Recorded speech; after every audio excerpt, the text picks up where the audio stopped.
사무엘은 약 400년 정도 이어지던 사사시대를 끝내고 왕조를 열어주는 사명을 받은 사람입니다. 마지막 사사이면서 선지자와 제사장 직분을 함께 담당했던 인물이기도 합니다. 그는 태어난 후에 어머니 한나의 서원대로 어린 시절부터 하나님의 성전에서 지내게 되지요. 사무엘상 2장은 크게 세 부분으로 이루어져 있습니다. 첫 번째는 한나의 찬양, 두 번째는 제사장 엘리의 아들들의 타락한 모습, 세 번째는 이름이 기록되지 않은 한 선지자가 나타나 엘리의 가문이 버려지고 다른 제사장이 세워질 것이라고 예언한 부분입니다. 한나가 하나님을 찬양한 내용은 2장 1절에서 10절 사이에 나오는데요. 이 찬양 내용을 보면 누가복음에 기록된 예수님 어머니 마리아의 기도와 놀랍도록 닮아 있다는 것을 알 수 있습니다. 당시 사회에서는요, 결혼을 했는데 아이를 낳지 못하는 여자는 매우 불행한 여인으로 여겨졌습니다. 개인적으로도 그렇지만 가족들에게조차 모진 대우를 받는 원인이 되기도 했지요. 자신의 의지와는 상관없이 주변부로 밀려나 버리는 비참한 존재가 되어버리는 겁니다. 하나님밖에는 자신의 처지를 하소연할 곳이 없을 정도로 참담하고 하루하루가 고통스러웠을 테지만 한나의 결정을 한번 보십시오. 그런 상황에서도 기도를 쉬지 않았습니다. 그 절실한 기도 끝에 결국 하나님의 응답을 받았지요. 성전에서 기도를 드리는 동안 제사장 직분을 맡은 엘리가 그 기도를 보고 얼마나 애끓는 기도인지를 알아보지 못했다는 기록이 있습니다. 하나님과 사람들 사이를 중보해야 할 제사장으로서 얼마나 둔감한 상태였는지를 알 수가 있는 거지요. 제사장으로서 고통받는 이의 기도를 알아보지 못했다는 이야기는 엘리 한 사람의 무능함을 말하는 것이 아니라 당시 종교의 전반적인 상태를 대변하고 있습니다. 어쨌든 한나는 사무엘을 낳고 나서 자신의 기도를 하나님께서 들으셨고 회복시켜 주셨다고 고백합니다. 그녀가 한 찬양 내용을 한번 들어보십시오. 참으로 그분께서는 이렇게 힘있는 사람들의 활을 꺾으시며 약한 사람들을 강하게 하시고 비천한 사람을 높이시는 분, 사람을 가난하게도 부유하게도 하시고 낮추시기도 높이시기도 하시며 결국 가난하고 줄인 사람들에게 영광스러운 자리를 주시고 풍족히 먹이시는 분이라고 노래합니다. 이런 주제와 메시지는 훗날 예수님의 어머니 마리아에게서도 똑같이 나타납니다. 이 한나의 노랫말 속에는 이 땅에서 일어날 수 있는 모든 사건과 상황에도 불구하고 하나님 편에 서 있는 사람은 어떤 변화가 있더라도 하나님의 보호 아래 있을 것이다. 그러나 하나님께 맞서는 자들은 산산이 깨어지고 심판을 당하게 될 것이다 라는 내용이 들어 있습니다. 성경에는 한나처럼 아이를 갖지 못하던 여인이 아이를 갖게 되었다는 이야기들이 많이 나옵니다.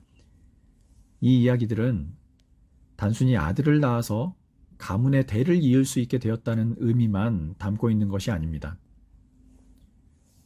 여인의 태라는 것은요, 생명을 품는, 생명이 안전하게 커가는 것을 상징합니다.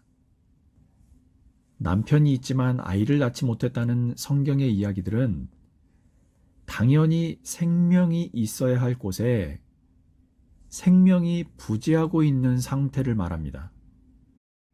생명과 소망이 없는 절망적인 상황을 극복하기 위해서 남편, 남자, 인간의 힘을 의지해 보기도 하지만 결국 그런 식으로는 근본적인 해결이 불가능하다는 것을 말해주고 있는 거죠. 가부장적인 사회에서는요, 여성들은 늘 약자일 수밖에 없습니다. 거기에 아이, 생명조차 그 태에 품을 수 없다는 것은 힘이 없는 누군가가 결핍, 아픔, 상실, 죽음 같은 상태에 빠져 있음을 뜻합니다. 성경에서 이 여인들은요, 하나같이 하나님의 능력으로 그 태 안에 다시 생명을 품게 됩니다. 창세기 17장에서는 사라가, 25장에는 리브가, 30장에서 야곱이 가장 사랑했던 아내 라헬이 마침내 하나님께서 비어있는 태를 채워주심으로 아이를 갖게 되었습니다. 이런 여인들의 이야기는 메마르고 비어있는 곳, 인간의 노력으로 어떻게든 해결책을 찾아보려 해도 채워지지 않는 약자들이 어떠한 소망조차 가질 수 없는 절망적인 상황에서도 하나님의 은혜를 구하고 그분을 향한 소망을 끝까지 붙들고 있을 때 비로소 그 결핍된 곳이 생명과 위로와 풍족함으로 채워지고 회복된다는 걸 말해주고 있는 겁니다. 그리고 이런 하나님의 생명과 위로를 받기 위해서 이들이 했던 공통적인 행위가 하나 있는데요. 그것이 바로 기도입니다. 이들의 기도는 단순히 자신의 신세를 한탄하며 억울하니 제발 좀 도와주십시오 라고 속에 있는 것들을 쏟아낼 때 얻어지는 감정의 정화, 카타르시스를 느끼는 수준의 기도가 아니었습니다. 이들의 기도는 자신의 전 인격을 열어서 하나님의 새 생명과 소망을 품겠다는 전적인 받아들임의 기도였습니다. 인간의 의지나 결단이 아니라 그분 앞에 모든 것을 내려놓고 엎드리겠다는 겸손의 기도였고요. 이제는 하나님 외에 어디에서도 지혜와 소망을 찾을 수 없다며 자기 남은 인생까지 주님 앞에 드리겠다는 헌신의 기도이기도 했습니다. 사무엘서 기자가 위대한 다윗 왕조의 시작을 알리는 이 사건들을 기록하면서 한나처럼 평범한 여인의 기도를 이렇게까지 자세하게 기록해 놓은 이유가 있습니다. 지난 시간에 사무엘서에는 초반부에 한나의 노래가, 끝부분에는 다윗의 노래가 각각 배치되어 있다고 말씀드렸습니다. 이 두 기도의 주제는 한결같습니다.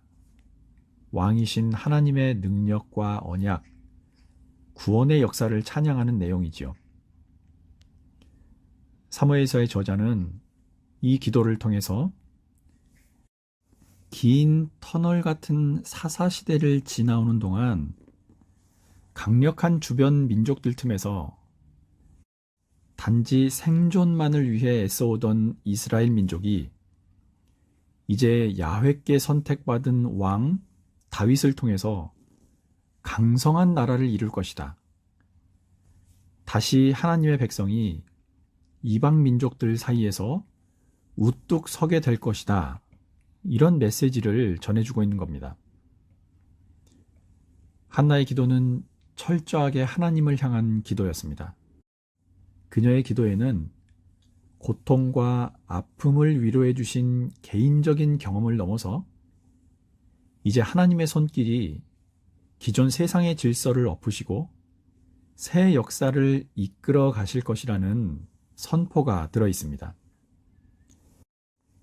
하루에 몇 번씩이라도 하나님의 능력이 나와 내 가정을 이끌어 가신다는 것, 그분께서 우리 가정과 교회를 통해 부조리한 질서를 뒤집으시며 다시 새 역사를 이끌어 가실 거라는 선포를 하며 지내시기를 바랍니다. 그런 바른 길을 걷는 저와 여러분들에게 크신 능력과 지혜로 함께 하실 것을 신뢰합니다. 새로운 시대에 대한 한나의 선포는 평범하지만 경건했던 그녀의 가정과 극명하게 대비되는 제사장 엘리 가정의 이야기에서 조금 더 구체화됩니다. 자, 2장의 두 번째 단락입니다. 여기에는 제사장 아들들의 악행이 12절부터 17절까지 매우 촘촘하게 묘사되어 있습니다. 이 부분은 함께 읽어보겠습니다. 엘리의 아들들은 행실이 나빴다. 그들은 주님을 무시하였다. 제사장이 백성에게 지켜야 하는 규정이 있었는데 그들은 그것도 무시하였다. 누군가가 제사를 드리고 그 고기를 삶고 있으면 그 제사장의 종이 살이 3개 달린 갈고리를 들고 와서 냄비나 솥이나 큰 솥이나 가마솥에 갈고리를 찔러 넣어서 그 갈고리에 걸려 나오는 것은 무엇이든지 제사장의 몫으로 가져갔다. 실로에 와서 주님께 제물을 바치는 이스라엘 사람들이 모두 이런 일을 당하였다. 그뿐 아니라 사람들이 아직 기름을 떼내어 태우지도 않았는데 제사장의 종이 와서 제물을 바치는 사람에게 제사장님께 구워드릴 살코기를 내놓으시오. 그분이 원하는 것은 삶은 고기가 아니라 날고기요 하고 말하곤 하였다. 제물을 바치는 사람이 그 종에게 먼저 기름을 태우도록 되어 있으니 그렇게 하고 난 다음에 원하는 것을 가져가시오 하고 말하면 그는 아니요, 당장 내놓으시오. 그렇지 않으면 강제로라도 가져가겠소 하고 대답하였다. 엘리의 아들들은 주님께서 보시는 앞에서 이렇게 심하게 큰 죄를 저질렀다. 그들은 주님께 바치는 제물을 이처럼 함부로 대하였다. 아들들의 이런 악행을 바로잡아야 할 엘리의 상태나 반응도 보겠습니다. 22절에서 25절입니다. 엘리는 매우 늙었다. 그는 자기 아들들이 모든 이스라엘 사람에게 저지른 온갖 잘못을 상세하게 들었고 회막 어귀에서 일하는 여인들과 동침까지 한다는 소문을 들었다. 그래서 그는 그들을 타일렀다. 너희가 어쩌자고 이런 짓을 하느냐? 너희가 저지른 악행을 내가 이 백성 모두에게서 듣고 있다. 이놈들아, 당장 그쳐라. 주님의 백성이 이런 추문을 옮기는 것을 내가 듣게 되다니 두려운 일이다. 사람끼리 죄를 지으면 하나님이 중지하여 주시겠지만 사람이 주님께 죄를 지으면 누가 변호하여 주겠느냐? 아버지가 이렇게 꾸짖어도 그들은 아버지의 말을 듣지 않았다. 주님께서 이미 그들을 죽이려고 하셨기 때문이다. 바로 이어지는 26절도 보겠습니다. 한편 어린 사무엘은 커갈수록 주님과 사람들에게 더욱 사랑을 받았다. 사무엘서의 초반은 전반적으로 사사시대의 타락상을 고발하고 있습니다. 엘리와 그 가정은 구시대 지도자들을 대표합니다. 특히 엘리는 매우 늙었고 그 아들들은 행실이 나빴다. 주님을 무시하였다. 또는 아버지의 말도 듣지 않았다. 그래서 주님께서 그들을 죽이기로 하셨다. 이런 구절들은 구시대의 타락한 지도자들은 패해질 것이고 하나님께서 계획하시는 새로운 질서는 주님과 사람들에게 더욱 사랑을 받으며 성장한 새로운 제사장 사무엘에 의해서 이루어질 것임을 말해주고 있는 겁니다. 한나의 가정 이야기를 조금 더 보겠습니다. 18절과 21절입니다. 한편 어린 사무엘은 못이 에봇을 입고 주님을 섬겼다. 주님께서 한나를 돌보아 주셔서 한나는 임신하여 아들 셋과 딸 둘을 더 낳았다. 어린 사무엘도 주님 앞에서 잘 자랐다. 18절에는 사무엘이 에봇을 입고 주님을 섬겼다고 말합니다. 에봇은 제사장들만 입는 특별한 옷이었습니다. 더 정확한 원문의 어감은 사무엘이 어렸음에도 불구하고 여호와 앞에서 흰 에봇을 입고 섬겼다라는 겁니다. 한나의 경건함은 가정의 더 큰 기쁨으로 이어졌는데요. 하나님과의 약속을 기억하고 사무엘을 하나님의 종으로 드린 한나와 엘가나에게 하나님께서는 아들 셋과 딸 둘까지 주셨습니다. 이 부분은 하나님 약속의 소중함과 신실함을 알고 그 약속을 지키는 자에게 주시는 하나님의 복을 보여주는 대목입니다. 자, 이제 2장의 세 번째 단락인데요. 여기에는 한 무명의 선지자가 엘리 가문의 몰락을 예언하고 있습니다. 이와 함께 본격적으로 사무엘이 하나님께 쓰임받는 종이 될 거라는 내용도 예고가 됩니다. 이 부분은 제사장이었던 엘리에 대한 꾸지람으로부터 시작을 하는데요. 28절과 29절을 보겠습니다. 그때 내가 이스라엘의 모든 지파 가운데서 내 조상 아론을 선택해서 나의 제사장으로 삼아 나의 제단에 올라와 분향을 하게 하며 에봇을 입고 내 앞으로 나아와 내 뜻을 듣도록 하지 않았느냐. 또 나는 이스라엘 자손이 드리는 불살라 바치는 제물을 모두 너희의 몫으로 차지할 권리를 내 조상의 집안에 주지 않았느냐. 그런데 너희는 어찌하여 나의 처소에서 나에게 바치라고 명한 나의 제물과 예물을 멸시하느냐. 어찌하여 너는 나보다 내 자식들을 더 소중하게 여기어 나의 백성 이스라엘이 나에게 바친 모든 제물 가운데서 가장 좋은 것들만 골라다가 스스로 살찌도록 하느냐. 이 책망의 내용을 자세히 보십시오.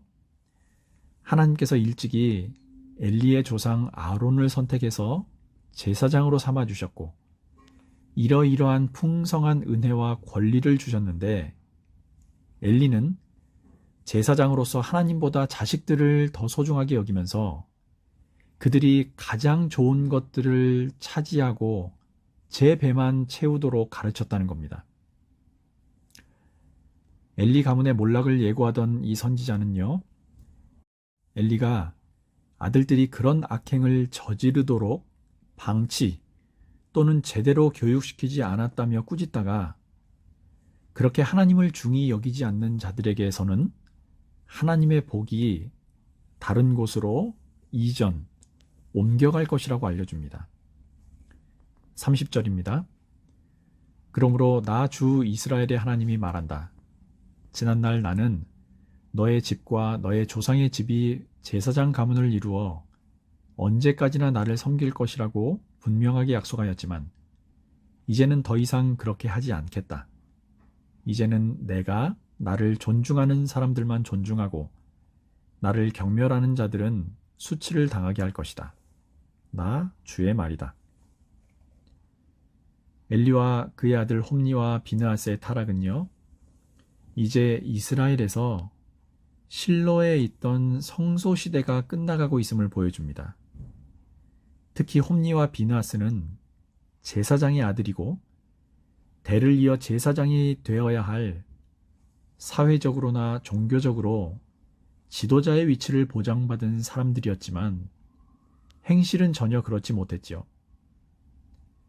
사무엘서 기자는 계속해서 타락해가는 제사장 가문과 이를 바로잡아야 할 능력이나 의지조차 상실한 엘리의 무기력한 모습, 그리고 평범하지만 경건했던 한나의 가정을 대비시키면서 구시대가 저물고 새로운 시대가 찾아오고 있음을 알려주고 있습니다.